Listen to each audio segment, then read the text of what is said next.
আমরা দেখতে চাই আসলে ম্যাচটা নিয়ে কে কি বলছেন।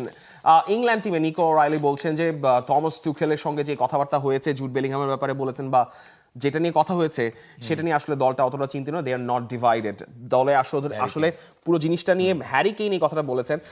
এমন ম্যাচ খেলার 5 মিনিট পর জুড যা বলেছিল সে তো জানতেন না টুখেল কি বলেছে। এত ব্যাটলের পর এই বিভক্তি তৈরি করা খুব সহজ, এটা একটা ইংলিশদের মতো কাজ হয়েছে টুর্নামেন্টের মাঝে, অথচ আমরা এতদূর এসছি এই একতাবদ্ধের কারণেই, উইচ ইজ ভেরি ট্রু। তাদের এই মেন্টালিটি, তাদের এই ইউনিটি, এই ওয়ান্ডার ওয়াল মিলেই বেসিক্যালি ইংল্যান্ড এতদূর এসছে, যেখানে থমাস টুখেল অবশ্যই সমালোচনার রাইট তারা রয়েছে যে ইংল্যান্ড ভালো খেলা নেই ওই ম্যাচটাতে, কিন্তু আলটিমেটলি এই বক্তব্যকে মিস ইন্টারপ্রেট করে সেটাকে আরেকটা অন্যভাবে ফিউয়েল করার উপায় আছে। এবং আপনি যদি দেখেন যে এই ম্যাচটাতে ইংল্যান্ড সামহাও ব্যাকফুটে চলে গেছে, তখন এই ইংলিশ প্রেসই আবার ঠিকই এই খোঁচাটা দিবে যে হ্যাঁ থমাস টুখেল তো বলেছিল যে না ইংল্যান্ড ভালো খেলছে না, তোমরা তো বলছিলে তোমরা ইউনিটি দিয়ে চলে আসলো, কিন্তু ইউনিটি যদি জিততে না পারো দুই বেলা খাবি ফ্যান্টাস্টিক নিমো খালাল সল্টেড বিস্কুট, তাহলে কিন্তু সেটা it will bite England back. দেখুন বলেছে স্লপি পারফরমেন্স ছিল, তিনি খুশি নন পারফরমেন্স, তিনি মেন্টালিটির কিন্তু একটা প্রশংসা তিনি করেছেন।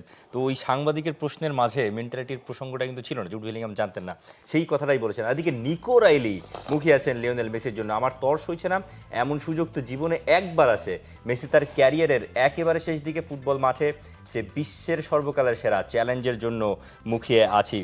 মানে আর্জেন্টিনার জন্য, আর্জেন্টিনার মানে পুরো আর্জেন্টিনার ইতিহাসের গ্রেটেস্ট অফ অল টাইম আপনি বলতে পারেন লিওনেল মেসিকে।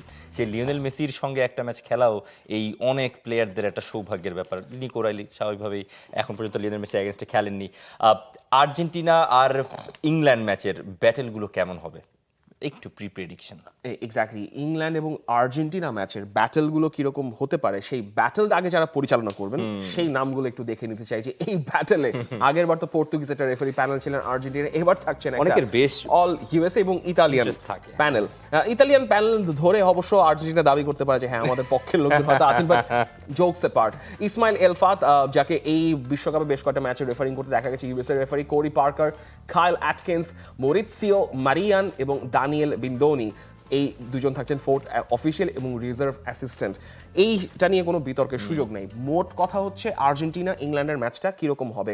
আপনি আবারও দেখবেন আর্জেন্টিনা মিডফিল্ড থেকে বল প্রোগ্রেস করতে কিছুটা প্রেশার ফিল করতে পারে, বিকজ এলিয়ট অ্যান্ডারসন এবং ডেকলান রাইসের পিভট লাস্ট ম্যাচে অতটা কাজ করেনি, বিকজ ডেকলান রাইসের একটা ফিটনেস সমস্যা ছিল, কিন্তু Declan Rice is fit enough.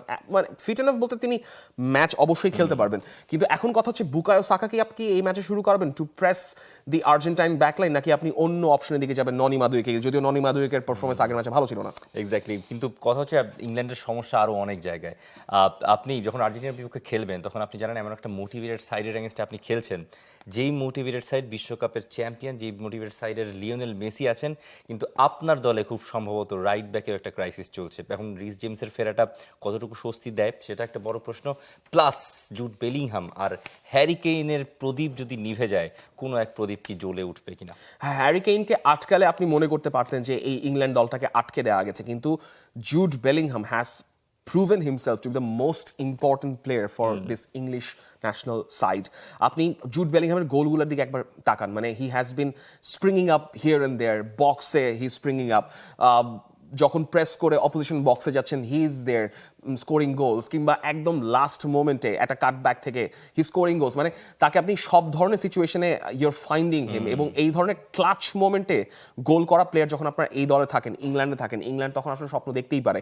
কিন্তু দেন এগেইন আপনি যদি লিয়ান্দ্রো পারেদেসকে নর্মালি যদি জুড বেলিংহামের সঙ্গে ফিক্স করে দেন এবং একজন সেন্টার ব্যাককে হচ্ছে আপনি হ্যারি কেইনের সাথে ফিক্স করে দেন, সেক্ষেত্রে তাহলে ইংল্যান্ডকে কোন সলিউশনে বের করতে হবে, বিকজ এই হ্যারি কেইন এবং জুড বেলিংহাম ছাড়া অফেন্সিভলি বাকি কেউ অতটা হয়তো কন্ট্রিবিউট করতে পারছেন না, স্পেশালি দুই ফ্ল্যাঙ্ক থেকে। বুকায়ো সাকার ফিটনেস ইস্যু, অন্যদিকে অ্যান্থনি গর্ডন অ্যাসিস্ট প্রোভাইড করেছেন 3টা, বাট সামটাইমস আপনাকে এই ধরনের ম্যাচে গোল করতে হবে। আর যে দলটাকে খুবই আনলাইকলি ভাবা হয় যে এরা হয়তো সেট পিস থেকে অত গোল করতে পারবে না, but Argentina has proven it wrong, because আর্জেন্টিনার এই কয়টা গোলের মধ্যে 6টা গোল হচ্ছে সেট পিস এবং সেট পিস সিচুয়েশন থেকে।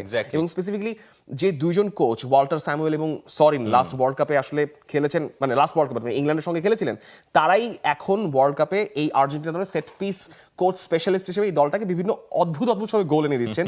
এবং লিওনেল মেসির কর্নারটাকে কিভাবে কাজে লাগানো যায় দে হ্যাভ মানে প্রুভেন ইট আউট, মোটামুটি তারা ফিক্স করে ফেলেছেন। সো এই কর্নার রুটিন কিংবা সেট পিস সিচুয়েশন থেকেও Argentina can heart Jordan Pickford any time.